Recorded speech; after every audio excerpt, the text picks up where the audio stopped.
Hey, what's going on, everybody? Hope you're having a good day. As always, my name is Michael and thank you for joining me. So today I want to talk about building a home gym on a budget. In the last video I talked about how I think a home gym is actually better financially in the long run rather than having to pay a monthly gym membership fee. But that doesn't necessarily mean that building a home gym is cheap. So what I want to do is talk about a lot of the stuff that I use, that I have, that honestly I think adds value and was worth the money. Because not all of it is, and there are some regrets that I have. Or at least if you're brand new to working out, there's some things that I think you should skip and start with some other things instead. And so that's what I want to do. Also, if you are interested in purchasing any of the links, I do have an Amazon link down below where you can get those and support the channel. However, a lot of this stuff you might be able to find on Craigslist as well and get an even better deal. But either way, let's go ahead and get started. And so to start off with, the number one thing that I think everyone should have who's just now getting into working out is a very simple door frame pull-up bar.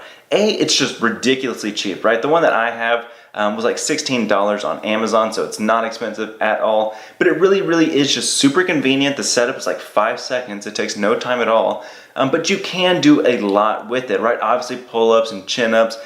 Some people use it as like a dip exercise as well. You can do hanging movements, you can work on grip strength, you can do front levers, you can do shoulder rotations. Like, you can do a lot. Even though most people use it for pull-ups and chin-ups, there is a lot you can use with it.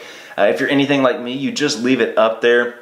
And every time you pass by, you bust out a couple reps. It's not necessarily there for, I have to work out 45 minutes on the pull-up bar, but you could do that if you want. Either way, it is a dirt cheap, very simple, easy, effective piece of equipment. Now, leading into the next thing I want to talk about, another thing that I really love about pull-up bars is that it lends itself really well to gymnastics rings.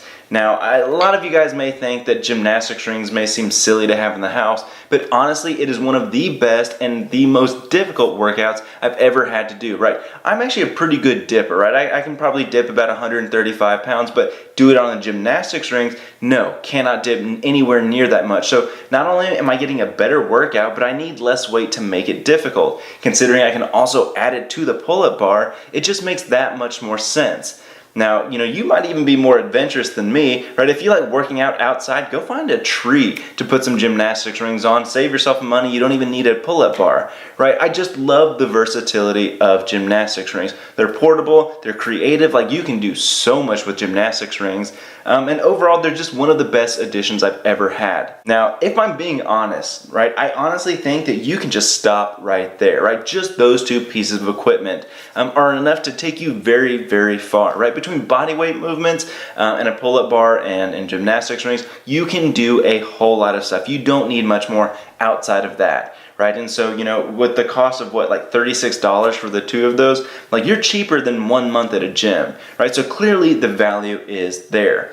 Now, the other things that I use, I think are kind of the optional stuff, and especially the last two, but let's go ahead and talk about those anyways, right? The other thing that I would talk about is this stuff, right?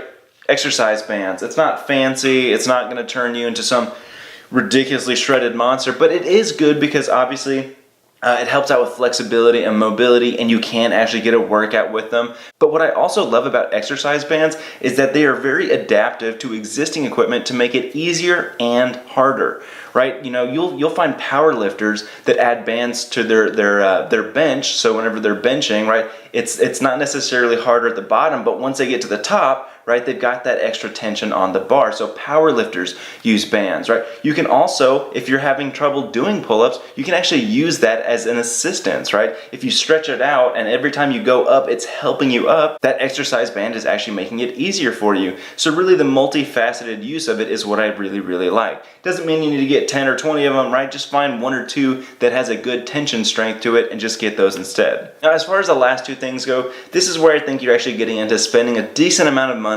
And if I had to do it all over again, I probably wouldn't buy as much as I did. It's not to say that I regret it, but I probably would have done something differently. Let's start talking about the first thing, plates. Right? It doesn't matter if you're doing curls or bench, deadlifts, squats, whatever it is, right? You're more than likely gonna need plates. And this stuff isn't cheap. Even on Craigslist, you're probably looking at anywhere between like 50 cents to $1 per pound, right? I have about 300 pounds right now. I don't remember how much I spent for it, but let's say I spent anywhere between $150 to $300. That's not cheap at this point, right?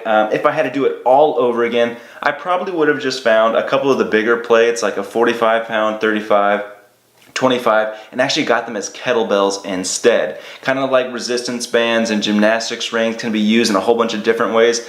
You know, plates can too, but I think kettlebells have even more utility to offer. So if I had to do it all over again, I would probably get those instead. Like, you know, right now when I'm doing dips and pull-ups, you know, I have them weighted. I can still easily do that with kettlebells, so I'd probably go down that route.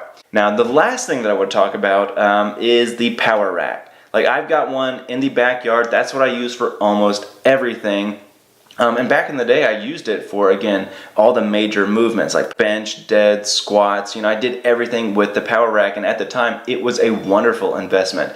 The thing is, I don't really do that stuff anymore. I now actually do a whole lot more body movement, even weighted movement stuff. But the power rack has just kind of become the attachment to everything. It's what I use for the pull-up bar. It's what I attach the gymnastics rings to. I do my dips on the power rack. So it's not to say that it's not effective, but I don't know that I'll be keeping it in the long run. You know, it takes up a lot of space. I could sell it, make a decent amount of money, sell the plates that I have, right? So I don't know necessarily that I think the power rack is where you should start with. I'm not saying don't get one. And if you are looking into getting a power rack, definitely make sure to look up on Craigslist kind of what deals are out there, because that is one of the things that I'll actually see fairly decent deals on. But you know, overall, if you're just now getting started into working out, I would not start with something big and bulky and expensive like the power rack, right? You know, I'd start off with the smaller things, get into a ritual and a habit of working out consistently, and if you find out, you know, this stuff just isn't doing as much for me as I feel like I could be doing, then go on to the bigger, more expensive piece of equipment. But overall, those are just my thoughts and opinions. If you agree or disagree, let me know in the comment section down below. This is part of my channel's health and wealth challenge for the month. So if you do, make sure to subscribe, comment, share, do all those things. You'll be entered into the giveaway at the end of the month. But thank you so much for watching, guys. I appreciate your support. Again, I mentioned it earlier, but if you are interested in any of these things, the Amazon links are down below. But thanks again for watching. Take care. I'll see you next time. Hey guys, I know I just said this stuff, but let me say it again. Thank you so much for watching this video. I appreciate all the support that you guys give me. And to support you, here's 2 more videos that I've made in the past in case you haven't seen them. Don't forget to share these with your friends and family so we can help all the people achieve their financial goals. Likewise, if there's anything that you would want to see made that you haven't seen thus far, definitely don't hesitate to let me know. But thanks again, take care, and have a good day.